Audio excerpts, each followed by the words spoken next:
আসসালামু আলাইকুম। সালমার শখের রান্নাঘরে আপনাদের স্বাগতম।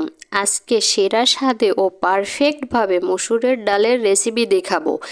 এই রেসিপি ফলো করে নতুন পুরাতন রাঁধুনিরাও ও প্রবাসী ভাইরা সেরা স্বাদে মসুরের ডাল রান্না করতে পারবেন।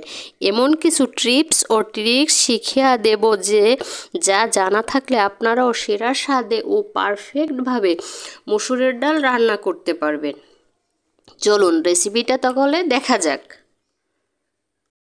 প্রথমে আমি ডালগুলো নিয়ে নেব। এইখানে আমি হাফ কাপ মসুরির ডাল ও 1/3 কাপ মুগ ডাল নিয়ে নিয়েছি। মুগ ডাল নিয়ে পানি দিয়ে ভালো করে কষলে ধুয়ে নেব।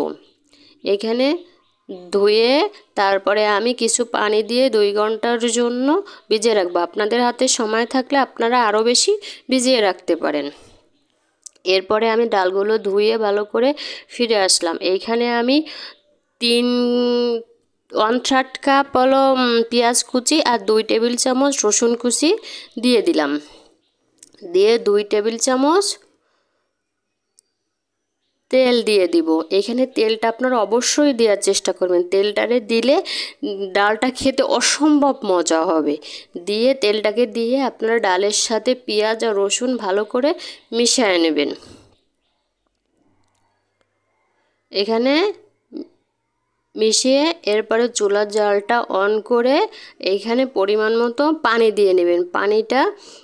পরিমাণ মতো পানি দিয়ে নেবেন। আপনাদের ডাল অনুযায়ী আপনারা পরিমাণ মতো পানি দিয়ে নেবেন। এরপরে আমি 10 মিনিট জাল দিয়ে আমি এইখানে পানিটাকে শুকিয়ে নিয়েছি। এরপরে আমি ঘুটুনি দিয়ে ভালো করে ঘুটে নেব। এখানে আপনারা পারফেক্টভাবে ভালো করে ঘুটে নেবেন।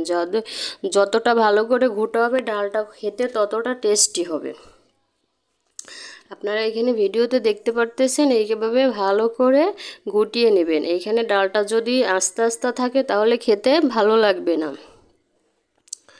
এভাবে ভালো করে ঘুটে এরপরে পরিমাণ মতো পানি দিয়ে দেবেন। আপনাদের পানিটা আপনারা কেমন ঘনত্ব খেতে চান সেই অনুযায়ী পানি দেবেন। আপনারা যদি একটু ঘন খেতে চান তাহলে সেই পরিমাণে পানি দেবেন, আর যদি পাতলা খেতে চান তাহলে সেই পরিমাণে পানি দেবেন। এর ফলে 1 টেবিল চামচ হলুদের গুঁড়া ও স্বাদ মতন লবণ দিয়ে মিশিয়ে আমি চুলার জালটা হাইটে রেখে মিশিয়ে নেব। মিশিয়ে চুলার জালটা এখন আমি হাইটে দিয়ে দিব। আমি এখানে 5 মিনিট জাল করে নিয়েছি। 5 মিনিট জাল করে আমি এখানে আরও 5 মিনিট জাল করে নিব।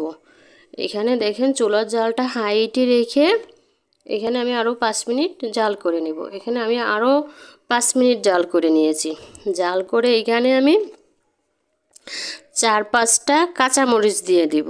4-5টা কাঁচামরিচ ও 1 টেবিল চামচ ধনিয়ার গুঁড়া ও 1 টেবিল চামচ জিরার গুঁড়া। আপনারা এখানে এটা অবশ্যই দিবেন, তাহলে ডালের টেস্টটা একদম অসম্ভব লেভেলের মজা হয়ে যাবে।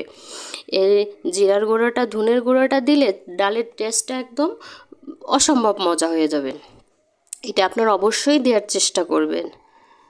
এরপরে আমি বাগারের জন্য প্রিপারেশন নিয়ে নেব। এইখানে আমি একটা প্যান গরম করে এখানে আমি 3 টেবিল চামচ সয়াবিন তেল নিয়ে নিয়েছি।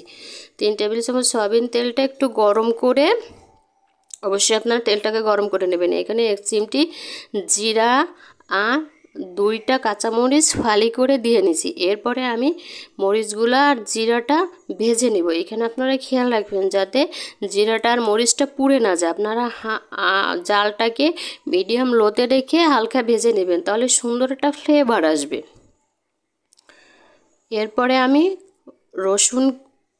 রসুন কুচি ও পেঁয়াজ কুচি দিয়ে নিব। এখানে আপনারা রসুন কুচি আর পেঁয়াজ কুচিটা এমনভাবে ভাজবেন যাতে কাঁচাও না থাকে আবার পুড়েও না যায়। এইখানে বাগারের পরেও ডালের টেস্টটা অনেকটা নির্ভর করে। যদি পুড়ে যায় তাহলে ডালটা খেতে ভালো লাগবে না, আবার যদি কাঁচা কাঁচা থাকে তাহলেও ডালটা খেতে ভালো লাগবে না। এই দেন হালকা এরকমের আপনারা বাদামি কালারের করে ভেজে নেবেন। আপনারা ভিডিওতে দেখতে পারতেছেন এরকমের, যাতে কাঁচা কাঁচাও থাকবে না আবার একদম পুড়েও যাবে না, তাহলে সুন্দর একটা ফ্লেভার আসবে ডালে। একদম বাগারটা যতটা ভালো হবে ডালে ততটা ফ্লেভারটা সুন্দর আসবে।